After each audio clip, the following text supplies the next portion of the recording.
இப்போ வந்து Thanjavur outer பைபாஸில் move ஆகிட்டுருக்கேன். சோலோவாக தான் மூவ் ஆகிட்டுருக்கேன். இன்றைக்கி வந்துட்டு கும்பகோணம் போகிற வழியில், தஞ்சாவூர் டு கும்பகோணம் போகிற வழியில் இந்த பாப்பநாசத்துலேருந்து ஒரு 2 கிலோமீட்டரில் திருப்பாலைத்துறை அப்படின்னு சொல்லக்கூடிய ஒரு ஊர் இருக்குது. அந்த ஊரில் இருக்கக்கூடிய ஒரு பழமை வாய்ந்த ஒரு தானிய களஞ்சியம் இருக்குது. அந்த கோயிலை ஒட்டி தானிய களஞ்சியம் இருக்குது. சரி, அதை பார்க்கலான்னு சொல்லிட்டு இப்போ மூவ் ஆகிட்டுருக்கேன். இப்போ அடுத்ததாக வந்துட்டு தஞ்சாவூர் அவுட்டர் பைபாஸ்லேருந்து கும்பகோணம் பைபாஸ் போகிறதுக்காக இப்போ சர்வீஸ் ரோட்டில் என்ட்ரு ஆகிட்டுருக்கேன்.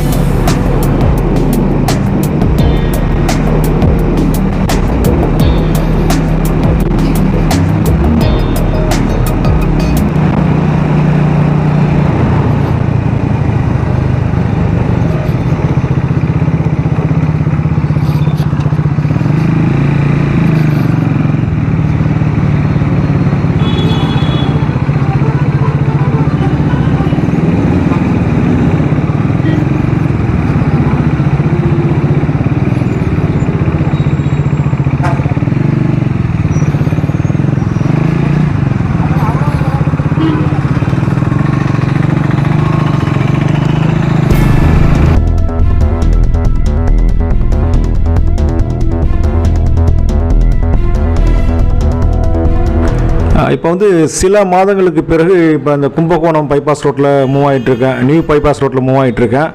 இப்போ வந்துட்டு இதுலேருந்து லெஃப்ட் கட் பண்ணால் அரியலூர், திருவையாறு, அரியலூர், அந்த பெரம்பலூர் இதெல்லாம் வந்து இந்த ரூட்டில் போகலாம். லெஃப்ட் டேர்ன் பண்ணால் இப்போ வந்து ஸ்ட்ரைட்டாக போகணும். ஸ்ட்ரைட்டாக போனால் வந்துட்டு அந்த பைபாஸ் வழியாக வந்துட்டு நம்ம பாபநாசம் வந்து போகலாம். பாபநாசம் வந்துட்டு அந்த பழைய ரோடு இருக்குது, தஞ்சாவூர் டு கும்பகோணம் பழைய ரோடு இருக்குது, அது வழியால் போகலாம். போனால் நேரடியாகவே அந்த திருப்பாலைத்துறை வழியாக போகுது, அது பாபநாசம் வழியாகவே போகுது. பட் இது அவுட்டர் பைபாஸில் மூவ் ஆகிறதுனால நம்ம உள்ளே போக வேண்டியிருக்கும். அதாவது கும்பகோணம் ஒரு 15 கிலோமீட்டர்ஸ் 14 கிலோமீட்டர்ஸ் இருக்கும்போது நம்ம வந்து லெஃப்ட் ஹேண்ட் எடுக்க வேண்டியிருக்கும். இப்போ நோக்கி போயிட்டுருக்கேன். இது பிரம்மாண்டமான தானிய களஞ்சியம். நான் வந்து ரொம்ப நாளைக்கு பிறகு இதை பற்றி கேள்விப்பட்டிருக்கேன். ஒரு 400 ஆண்டுகளுக்கு முன்னாடி கட்டப்பட்ட ஒரு தானிய களஞ்சியம் அந்த திருப்பாலைத்துறை கோயிலில், சிவன் கோயிலில் இருக்குது. திருப்பாலைத்துறைங்கிறது வந்துட்டு ஒரு சின்ன வில்லேஜ் தான். பாபநாசத்தை ஒட்டியே இருக்குது. பாபநாசம், ஐயம்பேட்டை பாபநாசம் சொல்லுவோம்ல, அது ஒட்டியே இருக்குது. இன்றைக்கி வந்து பார்த்திங்கன்னா இந்த மேகம், இந்த ஸ்கை வந்து ரொம்ப கிளியராக இருக்குது. லாஸ்ட் டைம் வரும்போதெல்லாம் இந்த பைபாஸில் வரும்போது அங்கங்கே பேட்சஸ், மேகங்கள், கூட்டங்கள் இருந்தது. இன்றைக்கி அதை பார்க்க முடியல.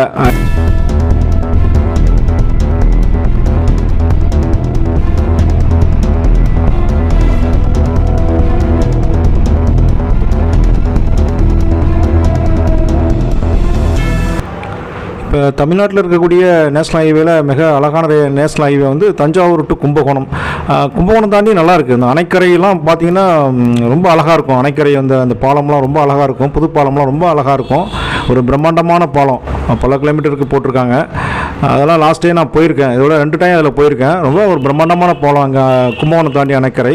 இப்போ இங்கே ஸ்பீட் லிமிட் வந்து இப்போ கொடுத்துருக்காங்க, 100ன்னு சொல்லி கொடுத்துருக்காங்க. இதே மாதிரி தான் காரைக்குடி ரோட்டில் கொடுத்துருந்தாங்க. காரைக்குடி மேலூர் ரோட்டில் வந்து சில இடங்களில் 100 கொடுத்துருக்காங்க. இங்கேயும் 100 கொடுத்துருக்காங்க. சில இடங்களில் வந்து 80 கொடுத்துருக்காங்க. இப்போ இதில் மூவ் ஆகி போயிட்டுருக்கேன். இப்போ இந்த கும்பகோணத்தை சுற்றி நிறைய கோயில்கள் இருக்குது. கும்பகோணம், தஞ்சாவூர், சிதம்பரம், இந்த பகுதியை சுற்றி நிறைய கோயில்கள் இருக்குது. சிலதெல்லாம் பார்க்க முடியுது. நிறையா கோயில்களை வந்து பார்க்க முடியுமான்னு தெரியல, அந்தளவுக்கு நாட்கள் இருக்குமான்னு தெரியல. இன்றைக்கி ஒரு சண்டே அப்படிங்கிறதுனால ரோடு வந்துட்டு ரொம்ப ஹைவே வந்து ரொம்ப கிளியராக தான் இருக்குது. ரொம்ப வெஹிக்கிள் மூவ்மெண்ட்ஸ் அதிகமாக இல்லை. இது ஒரு 4 லைனில் வந்துட்டு அதிகமான மூவ்மெண்ட் இல்லை. இப்போ ஒரு டைம் வந்து ஒரு 10 மணி இருக்கும். ஆமாம், 9 to 10 இந்த ரேஞ்ச் இருக்கும்.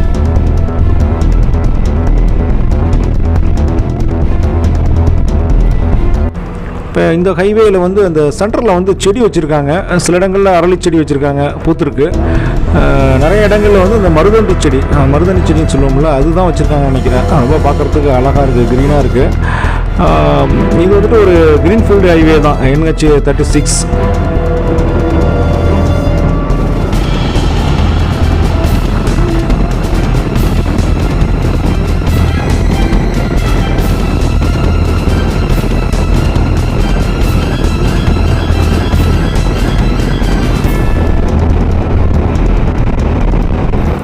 இந்த ஹைவேயில் வந்து பாலங்கள்லாம், இந்த மேம்பாலங்கள்லாம் பிரம்மாண்டமாக இருக்குது, அப்படி தான் சொல்லலாம்.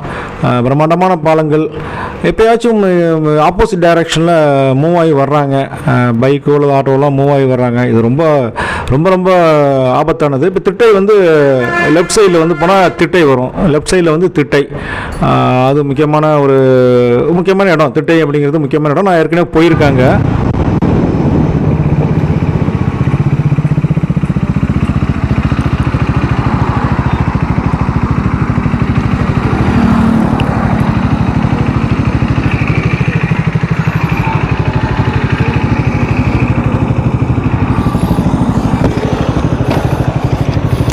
மின்ட்டு ஓவராக இருக்குது. சின்னதாக ஒரு சில ஃபோட்டோஸ் மட்டும் எடுக்கலாம்னு சொல்லி நிற்கிறேன்.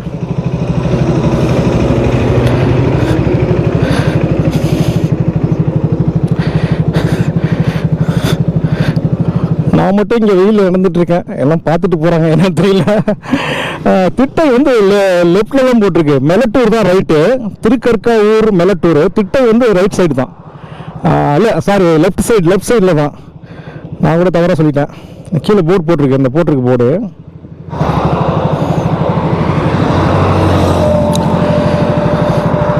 இப்போ வந்து கொஞ்சம் ஷார்ட்ஸ் எடுத்துகிட்டு இருக்கேன்.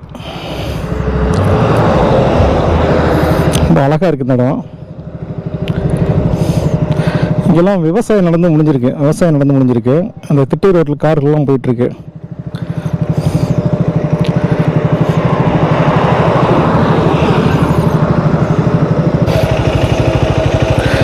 இப்போ இந்த இடத்த விட்டு மூவ் பண்ணுறேன்.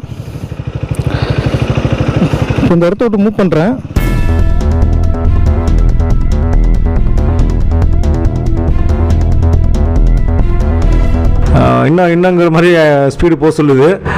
நம்ம வந்துட்டு அது பார்த்தீங்கன்னா 80லேருந்து 100 அது தான். அதுக்கு மேலே வந்து பைக்கில் போகிறது இங்கே கொஞ்சம் ஆபத்து தான். பெருசாக ஒன்றும் இந்த கால்நடை குறுக்கீடுகள் பெருசாக ஒன்றும் இல்லை. ஆடு மாடுகள் ஒன்றும் குறுக்கீடு அதிகமாக இல்லை. நான் இப்போ போயிட்டுருக்கேன், இது வரைக்கும் பெருசாக ஒன்றும் குறுக்கீடுகள் இல்லை. அந்த ஆப்போசிட் டைரெக்ஷனில் தான் சில பேர் வந்துடுறாங்க. அது மட்டும் நம்ம கேர்ஃபுல்லாக போகணும். மற்றபடி ஹைவே வந்து ரொம்ப ஃப்ரீயாக இருக்குது. இன்றைக்கி ஒரு சண்டே அப்படிங்கிறதுனால ரொம்ப என்ஜாயபுளாக இருக்குது. உண்மையிலே சொல்ல போனால் ரொம்ப என்ஜாயபுளாக இருக்குது. அடுத்ததாக வந்துட்டு இப்போ ஐயம்பேட்டை பைபாஸ் சர்வீஸ் ரோடு முடிஞ்சு அடுத்ததாக வந்து பாபநாசம் வந்துருச்சுன்னா அதுலேருந்து நான் லெஃப்ட் ஹேண்ட் எடுக்க வேண்டியிருக்கும். அந்த பாபநாசம் போகக்கூடிய 2 இடத்துல போட்டிருக்கு. அதாவது பாபநாசம் வந்து லெஃப்ட் சைடில் வந்து 2 இடத்துல சர்வீஸ் ரோடு போயிருக்கு.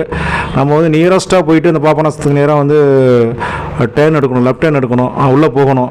நேராக ஸ்ட்ரைட்டாக போயிட்டோம்னா தாராசுரம், கும்பகோணம் அந்த அவுட்டரில் போயிட்டுருக்கு இந்த ரோடு. நேராக சென்னை அணைக்கரை போகக்கூடிய ஒரு சாலை தான் இது. ரொம்ப என்ன சொல்கிறது, ரொம்ப அழகாக இருக்குது. இன்றைக்கி ஒரு ப்ளசண்ட்டான கிளைமேட்டு அப்படின்னு தான் சொல்லலாம்.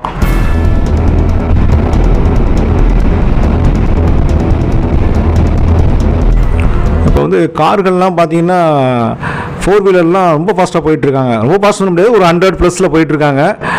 ரொம்ப கேர்ஃபுல்லாக தான் போக வேண்டியிருக்கு. நம்ம எந்த ஒரு விதமான டிஸ்டர்பன்ஸும் நம்ம பண்ணிடக்கூடாது. அப்படியே எல்லாமே தலைகீழாக மாறிடும். அந்த மூவே வந்து தலைகீழாக மாறிடும். நம்ம எந்த விதமான ஒரு ஜக்கும் கொடுத்துடக்கூடாது. கரெக்டாக நம்ம லைனை பிடிச்சி போயிட்டே இருக்க வேண்டியது தான். பெரும்பாலும் எல்லாமே நீட்டாக ட்ரைவ் பண்ணிகிட்ருக்காங்க. 4 வீலர் ரொம்ப நீட்டாக ட்ரைவ் பண்ணிகிட்ருக்காங்க. 1 or 2s மட்டும்தான் நமக்கு குறுக்கீடுகள் இருக்குது இடையில். வந்து டக்குன்னு குறுக்க வந்துட்டு பைக்கில் 1 or 2s மட்டும் அவங்களுடைய வயல்வெளிகள் இங்கே இருக்குன்னு நினைக்கிறேன். அவங்க மட்டும் சில குறுக்கீடுகள் இருக்குது. மற்றபடி இந்த ஹைவே ரொம்ப அழகாக இருக்குது, பியூட்டியாக இருக்குது, அப்படி தான் சொல்லலாம். கார்லாம் நம்மளை தாண்டி போயிட்டுருக்காங்க, அப்படி தான் சொல்லலாம். நானே ஒரு 80+ போயிட்டுருக்கேன், அவங்களாம் 100+ போயிட்டுருக்காங்க. அவங்க ட்ராக் அந்த ஸ்பீட் லைனில் போயிட்டுருக்காங்க. நான் இப்போ வந்துட்டு ஹெவி லைனுக்கும் அந்த 2 வீலர் லைனுக்கு இடையில் அப்படியே மூவ் ஆகிட்டுருக்கேன். ஆமாம், அது கொஞ்சம் கேர்ஃபுல்லாக தான் போக வேண்டியிருக்குது. அப்படியே மூவ் ஆகி போயிட்டுருக்கேன். ஸ்கையெல்லாம் ரொம்ப கிளியராக இருக்குது இன்றைக்கி, அதான் சொல்லலாம். மழை வர்றதுக்கான இதே கிடையாது, வெயிலும் அதிகமாக இல்லை.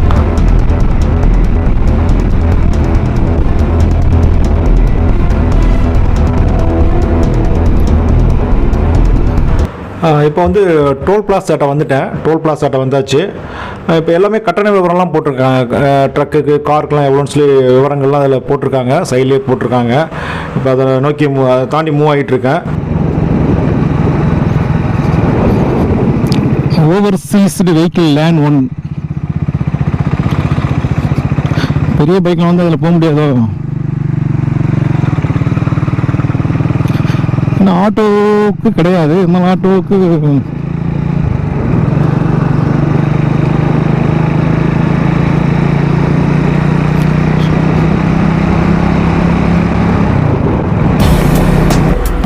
இப்போ அந்த டோல்கேட்டை கடந்து வந்தாச்சு, டோல் பிளாஸை கடந்து வந்தாச்சு.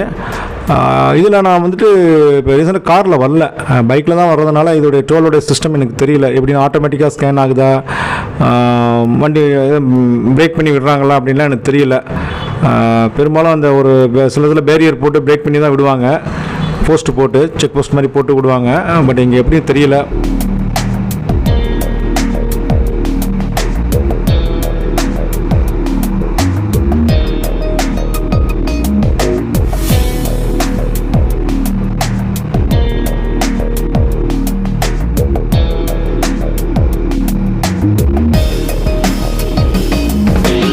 இப்போ இதில் வந்து அடுத்ததாக வரக்கூடிய சர்வீஸ் ரோடு வந்து லெஃப்ட் சைடில் வந்து ஐயம்பேட்டைக்கு போகக்கூடிய சர்வீஸ் ரோடு. ஐயம்பேட்டை வந்து 8 கிலோமீட்டர்னு போட்டிருக்கு. கும்பகோணம் வந்து இங்கேருந்து 21. சென்னை பார்த்திங்கன்னா 250 கிலோமீட்டருக்கு மேலே, 280 கிலோமீட்டருக்கு மேலே இருக்குது சென்னை வந்து. ஆக்சுவலாக இது சென்னை ரோடு தான், இது ஃபுல்லாக கம்ப்ளீட் ஆகலை அப்படின்னு சொல்லி சொன்னாங்க. அந்த சேத்தியார் தோப்பு அதை தாண்டி வந்துட்டு கம்ப்ளீட் ஆகலைன்னு சொல்லி சொன்னாங்க. வடலூர் இந்த பகுதியிலாம் இன்னமும் கொஞ்சம் ரோடு ஒர்க்கெலாம் இப்போ தான் நடந்துகிட்ருக்குன்னு சொல்லி சொன்னாங்க. எப்படி இருக்குன்னு எனக்கு தெரியலை. ஹைவே வந்து நல்ல ஒரு பிரம்மாண்டமான ஹைவே தான். வருங்காலத்தில் இந்த ஹைவே ரொம்ப பிஸியாக இருக்கும்னு நினைக்கிறேன். இப்போ வந்து ஒரு பெரிய பிஸியான ஹைவேன்னு சொல்ல முடியாது. வெஹிக்கிள்ஸ் நிறையா சில நாட்களில் ரொம்ப வெஹிக்கிள்ஸ் அதிகமாக இருக்கும்னு நினைக்கிறேன். இன்றைக்கி சண்டே கொஞ்சம் வெஹிக்கிள்ஸ்க்கு மூவ்மெண்ட்டு ரொம்ப கம்மியாக தான் இருக்குது. பெரும்பாலும் சென்னையிலேருந்து வர்றவங்க வந்து அந்த ட்ராக் கொஞ்சம் பிஸியாக இருக்குது. ஆப்போசிட்டில் வரக்கூடிய ட்ராக்கில் கொஞ்சம் பிஸியாக தான் வெஹிக்கிள்ஸ் மூவ் ஆகுது. பட் வந்து நான் போகக்கூடிய ட்ராக்கில் வந்து வெஹிக்கிள்ஸ் மூவ்மெண்ட் ரொம்ப கம்மியாக தான் இருக்குது, குறைவாக தான் இருக்குது. இப்போ வந்து இந்த திருப்பாலைத்துறை வந்து அங்கே இருக்கக்கூடிய கிரானரி, அதாவது பெரிய கிரானரி, ஒரு 400 ஆண்டுகளுக்கு முன்னாடி கட்டப்பட்ட ஒரு தானிய களஞ்சியம்.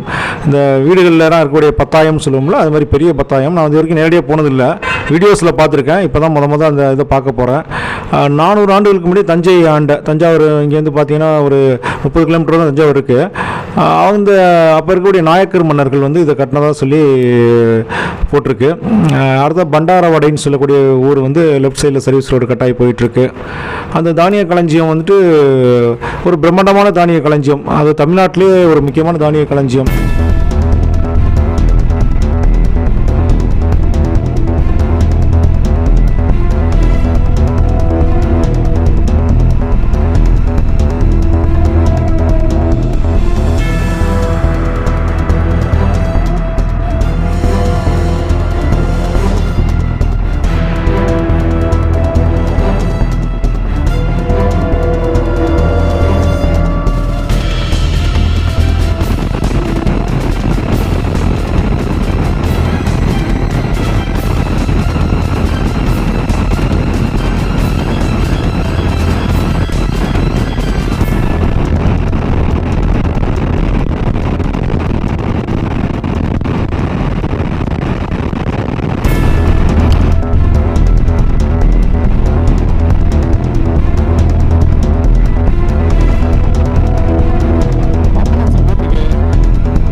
ஆக்சுவலாக வந்து இப்போ நான்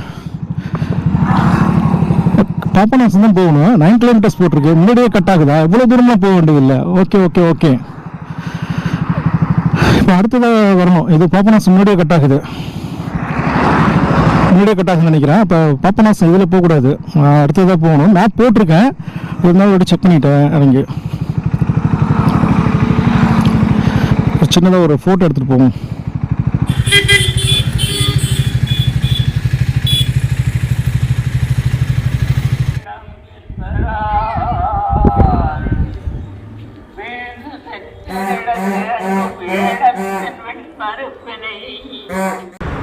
இப்போ வந்து கோயிலுக்குள்ளே என்ட்ரு ஆகிட்டேன். அந்த திருப்பாலைத்துறையில் இருக்கக்கூடிய சிவன் கோயிலில் என்ட்ரு ஆகிட்டேன். அந்த என்ட்ராகும்போதே வந்து தானிய களஞ்சியம் இதெல்லாம் வந்து பார்த்துட்டு தான் வந்திருக்கேன். திரும்ப பார்க்கணும். இங்கே கோயிலில் வந்து அந்த தேவார பாடல்கள் பாடிக்கிட்டு இருக்காங்க. இவங்க வந்துட்டு அதை எடுத்து செய்கிறாங்க. எல்லா கோயில்கள்லேயும் வந்து சண்டே போயிட்டு பாடுவாங்கன்னு நினைக்கிறேன். பல்வேறு வேலைகளில் ஜாப்பில் இருப்பாங்கன்னு நினைக்கிறேன். அப்படியே அந்த அவங்களோட பாடக்கூடிய அந்த ஒரு பாடல் வந்து அப்படியே எங்கே பார்த்தாலும் எதிரொலிச்சிட்ருக்கு. அதை கேட்டுக்கிட்டே இந்த கோயிலை வந்து சுற்றி வந்துட்டுருக்கேன். ஓகே, எப்படி இருக்குன்னு சொல்லி முழுமையாக பார்க்கலாம்.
இதுதான் வந்து தமிழ்நாட்டில் வந்து இருக்கக்கூடிய ஒரு பழமையான ஒரு தானிய களஞ்சியம். நல்லா ஹைட்டாக இருக்குது. அந்த கோபுரத்தை ஒட்டி அமைச்சிருக்காங்க. ஏணியெல்லாம் வச்சுருக்காங்க. ஒரு 3 ஓப்பனிங் தெரியுது, அடுக்கு தெரியுது. ஆமாம், இதில் வந்து நெல் தானியங்களை கொட்டி வந்து சேமித்து வைக்கக்கூடிய ஒரு இடமா இருந்திருக்கு. ரொம்ப அழகாக இதையும் வேலைப்பாடு பண்ணியிருக்காங்க. அழகாக இருக்குது. வீடுகளில் இருக்கக்கூடிய பத்தாயம் மாதிரியே இருக்குது. ஆனால் பிரம்மாண்டமாக இருக்குது நேரத்தில் நேராக பார்க்கும்போது.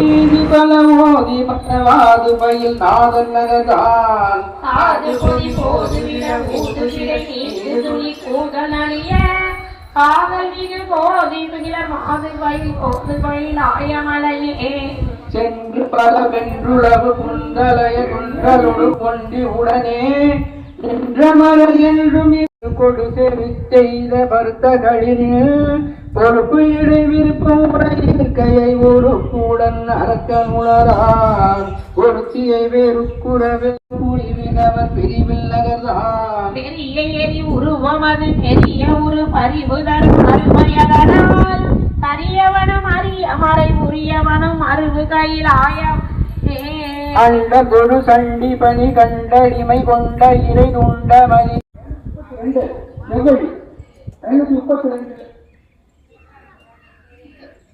732 புதுப்புக்கம் 731.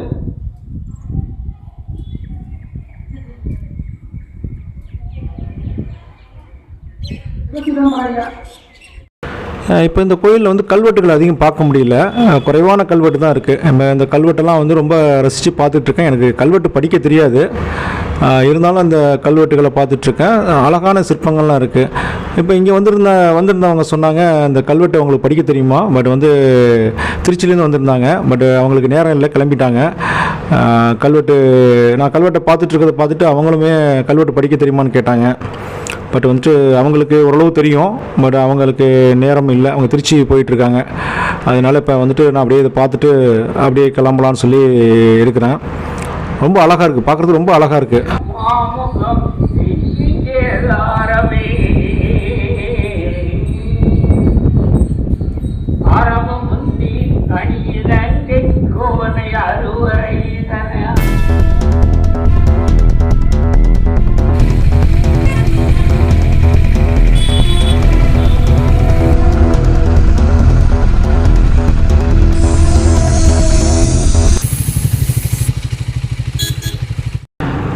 இப்போ வந்து நான் இப்போ ரிட்டர்ன் ஆகிட்டுருக்கேன். இப்போ கும்பகோணம் டு தஞ்சாவூர் ஹைவேயில் இடையில நின்றுட்டுருக்கேன். இதெல்லாம் வந்து இந்த எண்ணெய் பனை தாவரம், அது எண்ணெய் பனை மரம் சொல்லுவோம்னா, அது நிறையா இருக்குது இந்த பகுதியில், நிறையா வச்சுருக்காங்க. இந்த ஹைவே ஒட்டி இருக்குது. ரொம்ப பார்க்குறதுக்கே ஒரு வித்தியாசமாக இருக்குது, அழகாக இருக்குது.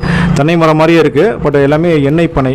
இப்போ இந்த ஹைவேயில் வந்து இப்போ மணி வந்து இப்போ 12 மணி இருக்கும்.